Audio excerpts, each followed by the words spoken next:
Guess he didn't like that. What? He didn't like that. He left. I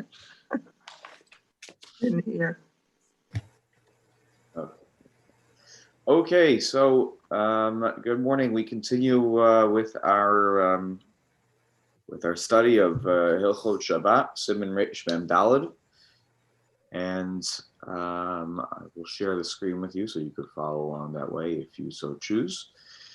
We were in the middle of the Mishnah Berurah's comment on Sifkat and Yud Tet, which you see right here toward the top of the screen. And we were, well, let's remind ourselves what the Shulchan Aruch said so that we can reread this comment in full and appreciate it. The Shulchan Aruch had said in Gimel that Imbanu Einam Yehudim li Yisrael Bayis b'Shabbos b'Isser, if non-Jews built for a Jew a house on Shabbos in an improper fashion, in a forbidden fashion, b'Isser, we'll talk about what kind of prohibition are we talking about here. So nachon lahachmir, it would be right to be stringent, shelo yikansubo, that you should never enter that house. You shouldn't use that house. Again, notice the words here, nachon, it would be right, it would be the nice thing to do. I don't know how else to put it. To be machmir, to be stringent here, though that does not sound like it is a prohibition against Torah law. That's nachon lahachmir. Okay. The Ramah then says, mihu im hisna Yisrael im eino Yehudi shelo lasos lo malacha b'Shabbos.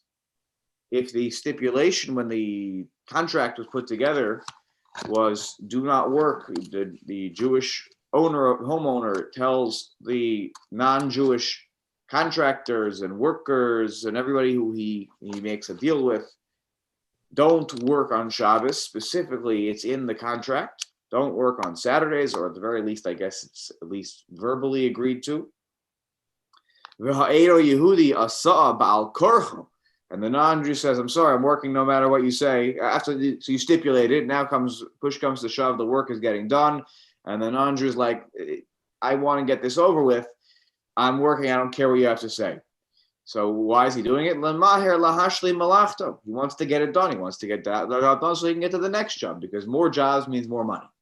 So ein lochush. Then okay, if the guy just keeps doing that's his own calculation. I don't need to be concerned about such a situation.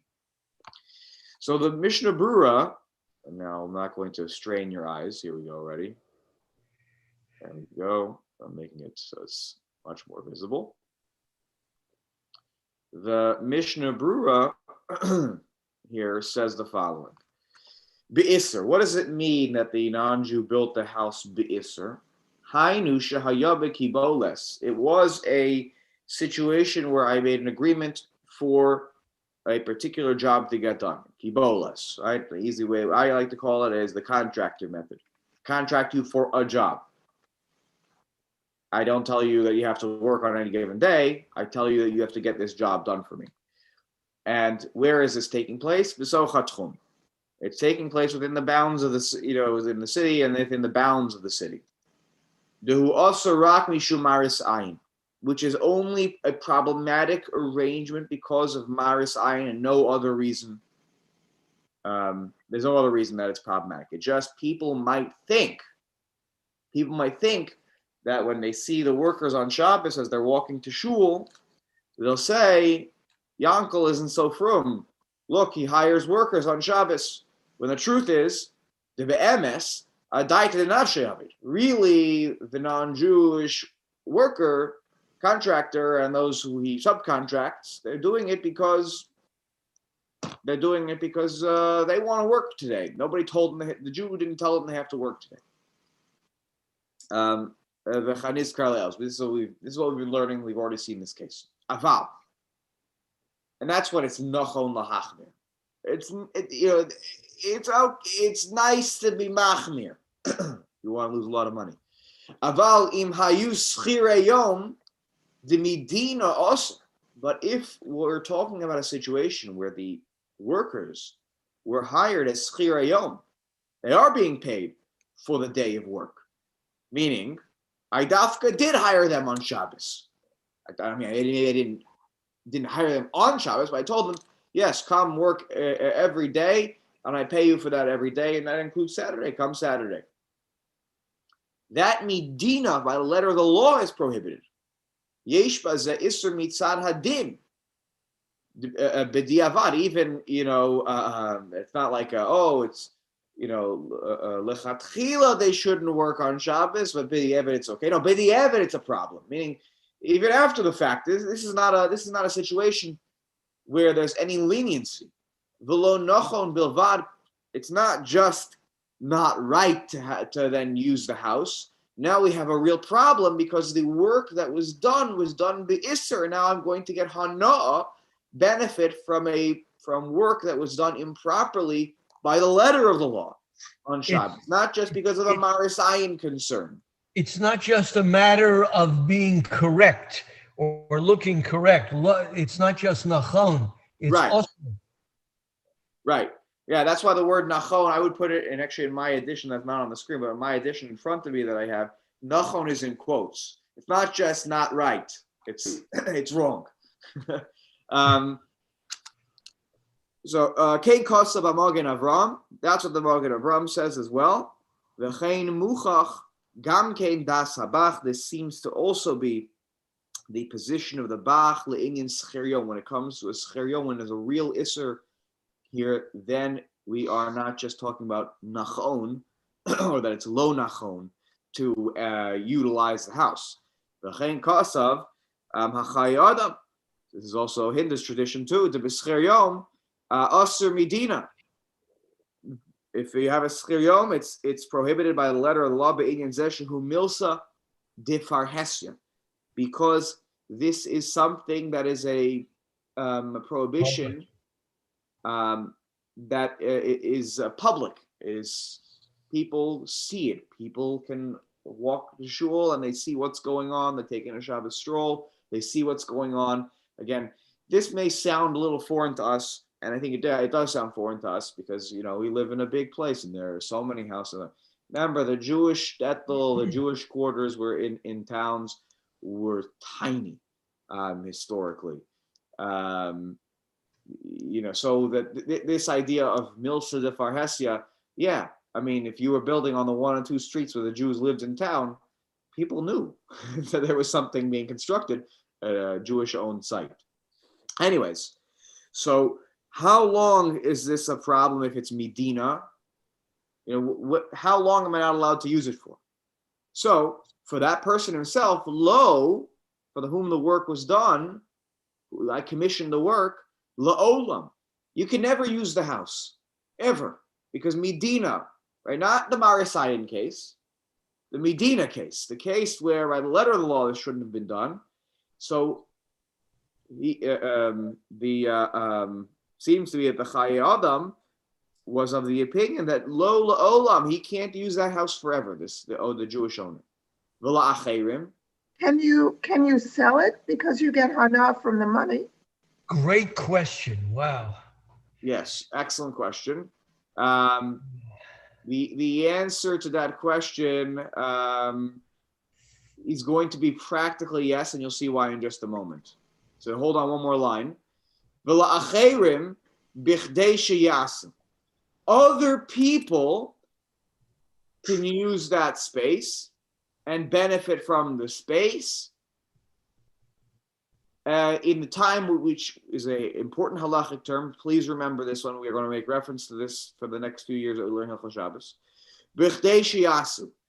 In the time that it takes to do the action, meaning, if let's say there were 7 Shabbos that there were work, Shabbosos that work was done on this house, and it was done from 9 to 5 on those days. You do the mathematics.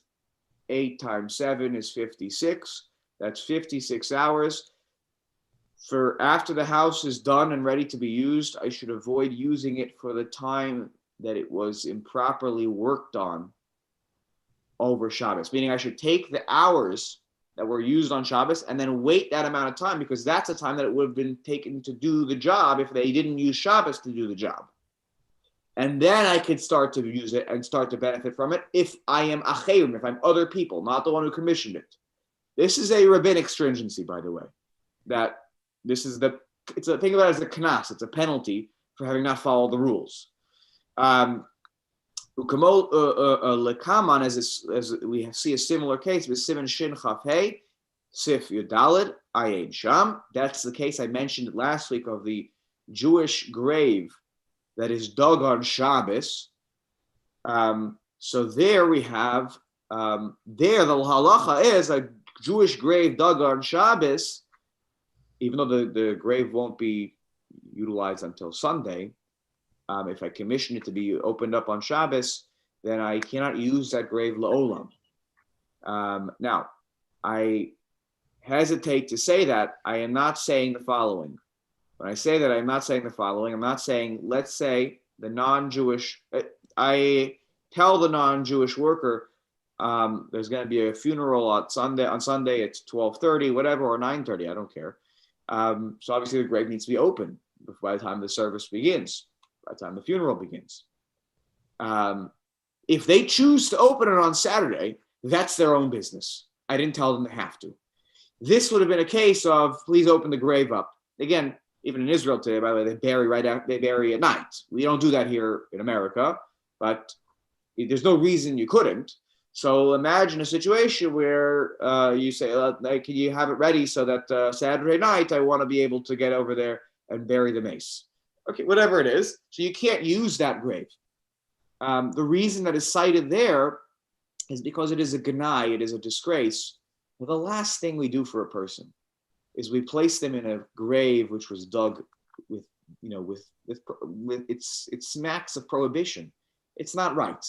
That's why there's a chumrah there, because it's not right. The last thing that this person is going to be in their eternal living space is dug in prohibition.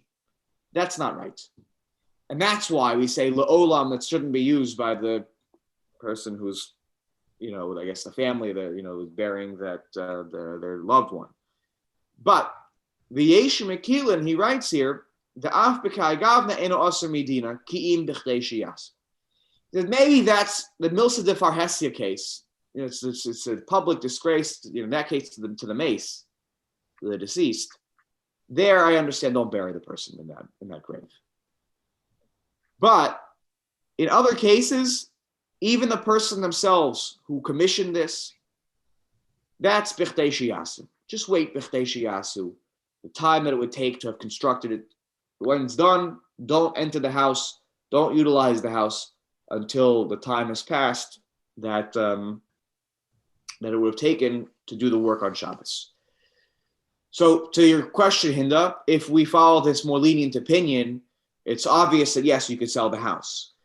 I would imagine, by the way, even according to the more machmir opinion, you could sell it because you're not getting direct hana from the building itself. You're getting hana from the cash that it was worth. But you're not getting hana. The hana that we're talking about here is, I think it's more like hana's gufo. That you have pleasure. Like this comes up by the discussion of food that was improperly cooked on Shabbos, and you enjoy it after Shabbos, or you can't eat it on Shabbos. Can you have it after Shabbos? So it's more. I think it's more hanas guf, that you're getting bodily pleasure. The house gives you shade, it gives you warmth. The food gives you satiation. I don't even think, according to the machmir opinion here, that you couldn't sell it.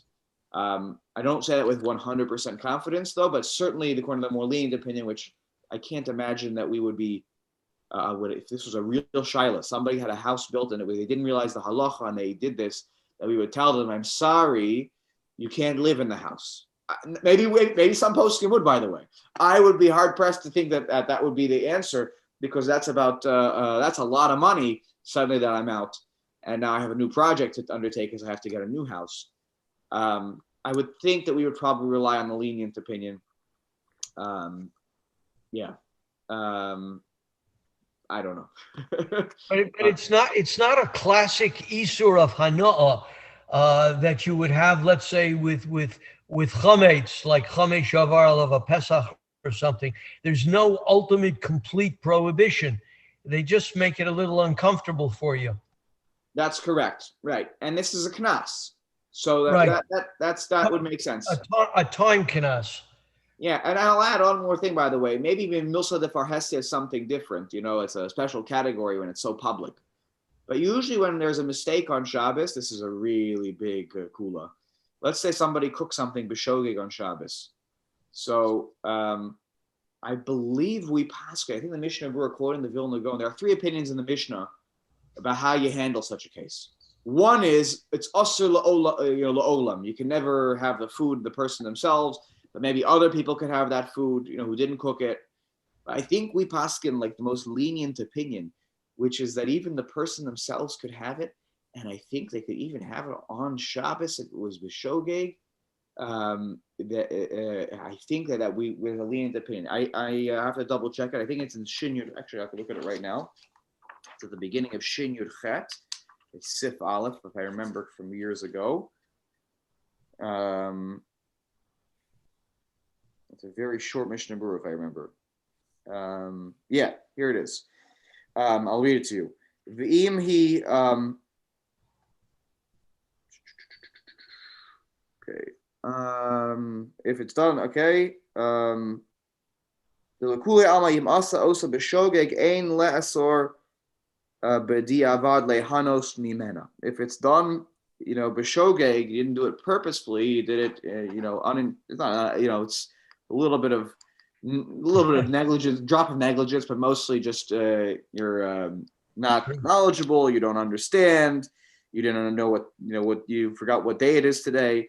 So then it's b'diavad. It seems to be okay to benefit from it. We'll get there though, but on this issue of how long can something not be used after it's been improperly done on Shabbos, we end up, I think, with a pretty lenient, practical halacha here. So I would be surprised if we were machmir in this situation, and we paskin like the first opinion. I would think we're probably going to go for the second opinion. Chaf, nachon lahachmir.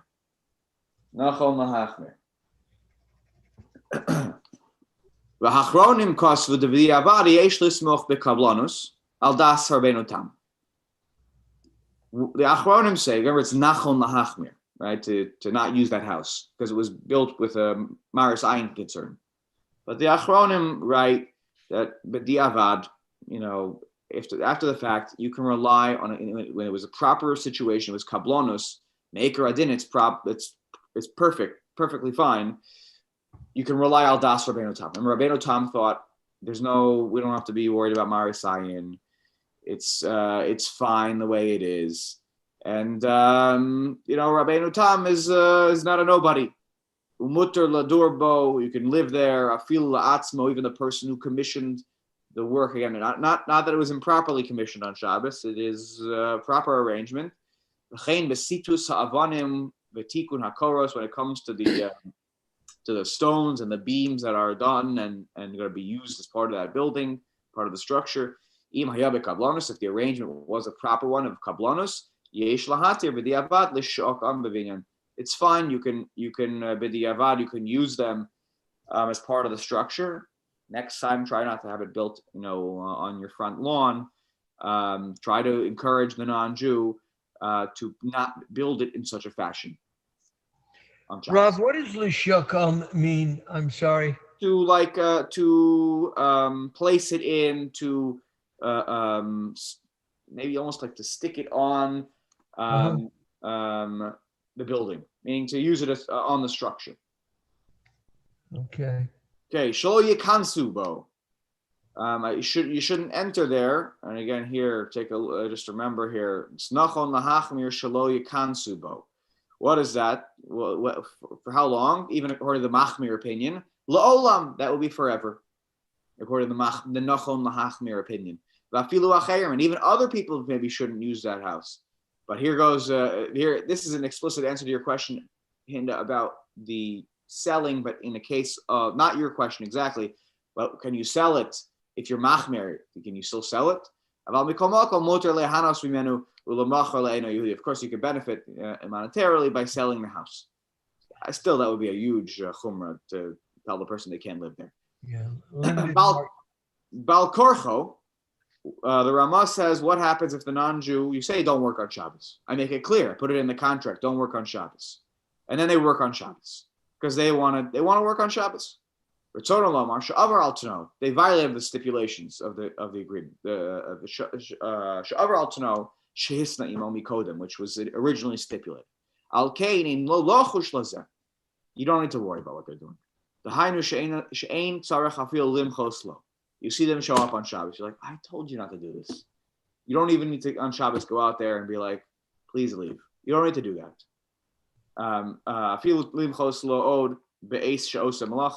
You don't need to bother with going out there and telling them, please stop, please, please, please.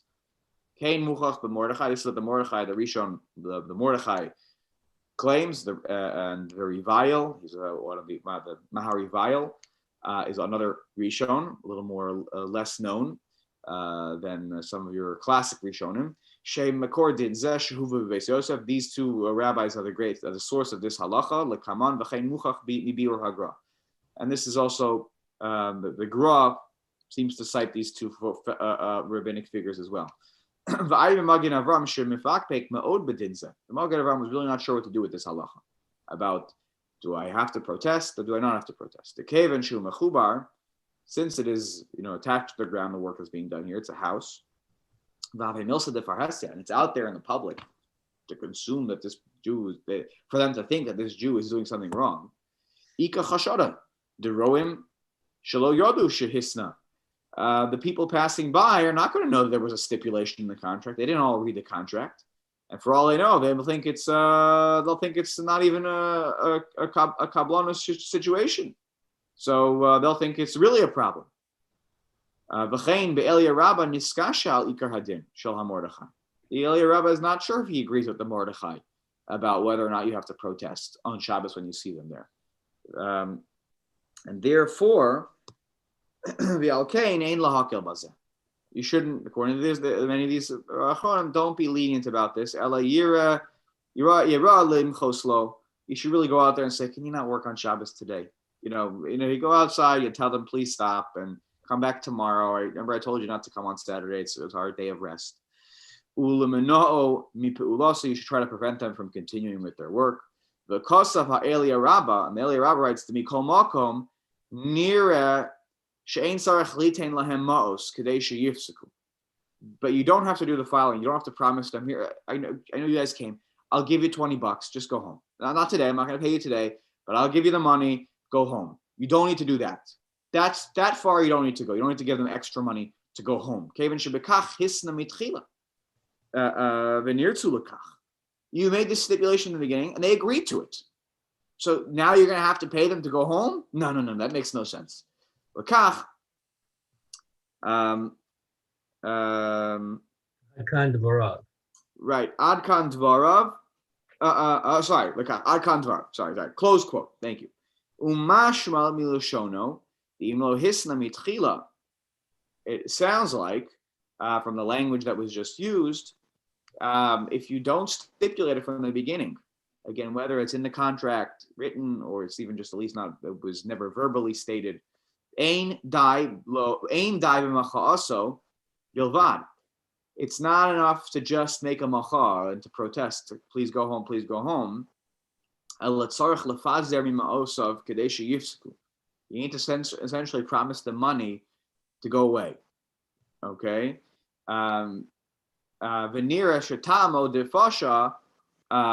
And it appears that the reason is because you were negligent, that you didn't, you should have stipulated from the beginning, don't do work on Shabbos. The whole thing needs a little bit of clarification. You see there are different opinions here. And Sarech Iyun, how we should really proceed with this case as a matter of practical halacha. Let me just see here. Okay, good. Let's take a look at Dalet. Maleches farhesia afilu b'metaltalin. If something is public, even if it is metaltalin, movables, to go on sfina, like a boat. Boat is not considered karka. It's not considered, real estate. It's just a boat. You go on sfina hayadua li Yisrael, but there's in the marina on the dock over there in Mamaroneck, everybody knows that's my boat. That's Klinger's boat. I don't actually have a boat, but there's a boat over there, and on the side of it, it says, Rabbi Klinger's property. You do it to everybody that I own a boat. So Dina Kamar Malaches Mechuba, but I need work to be done on my boat, and but a boat is a big deal. It's not like I ask you to dry clean my shirt. A boat is for everybody to see. You can't put a boat inside a house and start working on it. I know there are big structures where you could pull the boat and you say, oh, it's like an airport, it's like an airplane hangar.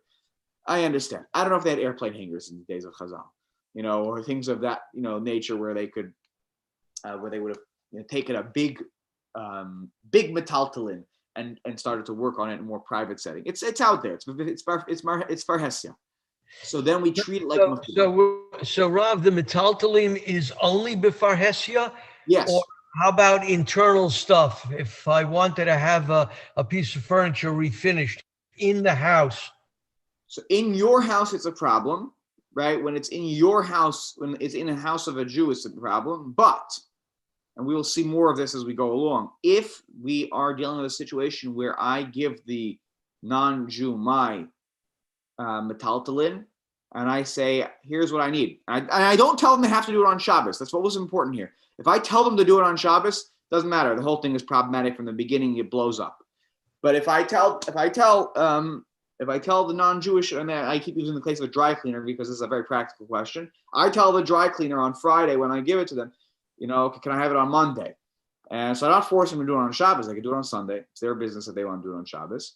And nobody walking by is going to know that the shirt that's being pressed in the window, and you see the person pressing the shirt and they're dry cleaning the shirt, no one is going to know it's my shirt.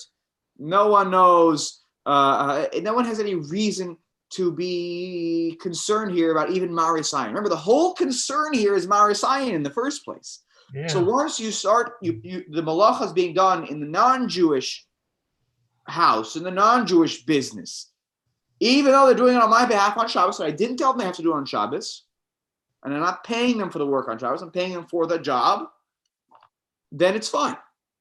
It's fine. You can take your clothing on Friday to the dry cleaner and pick it up on Monday. It is not a problem, 100%. And you can, same thing with a car. Car needs repair. You bring it into the shop on Friday, 5 minutes before Shabbos. Don't ask me how you got back from the shop, before Shabbos started. Okay. 30 minutes before Shabbos. Not enough time where they could complete the job Friday.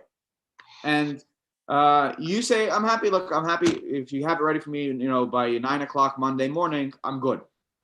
Turns out you get a call, Shabbos, Motzei Shabbos, your car's ready to be picked up. What happened? Obviously, they did the work on Shabbos. That's mutter. Now you say, someone could walk by and they know exactly my car and my license plate and things like that. I don't know. Is that a case of the boat case? I don't think we would say that's a boat. I don't know, because when it comes to cars also, when people, not every case, but oftentimes when they do work, it's actually kind of private. They they bring it inside a garage when they're doing the work. Just because somebody sees your car in the parking lot after it's done or before it's done, okay, you're allowed to bring your car to the repair shop. But I don't know, it's a good case. Now I'm thinking about it. Would we say that a car repair is like the case of Sfina? I think I would think that's a real big chumrah. The case of Sfina, the problem is it's also it's a Sfina hayadua li Yisrael.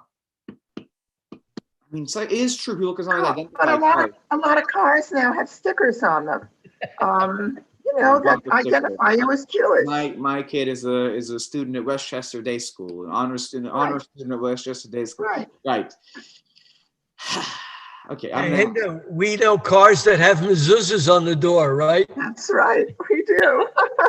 on all four doors. Wow. That's a big chumrah.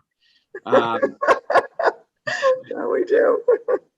We'll read the comment of the Mishnah Berurah. There's one comment here, which is actually very relevant about, this goes to Simeon's point about where's the work being done, right? Is it Bereshus Yisrael?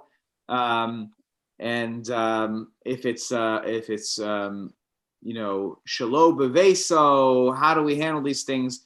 And what's the problem about the Sfina? Is it, is it because the Makom Galoyu Mefursam? Because if it's not, so we don't need to be machmir. That's why I think the car is going to be okay, because I think when the work is being done, it is taken inside the garage usually, and people can't see always very clearly what's happening there. It's true, you can go up to the window and look, but I don't think we would call that farhesia. Farhesia is you're walking by and it's just there. Okay. No, there's a gas station at the Five Corners.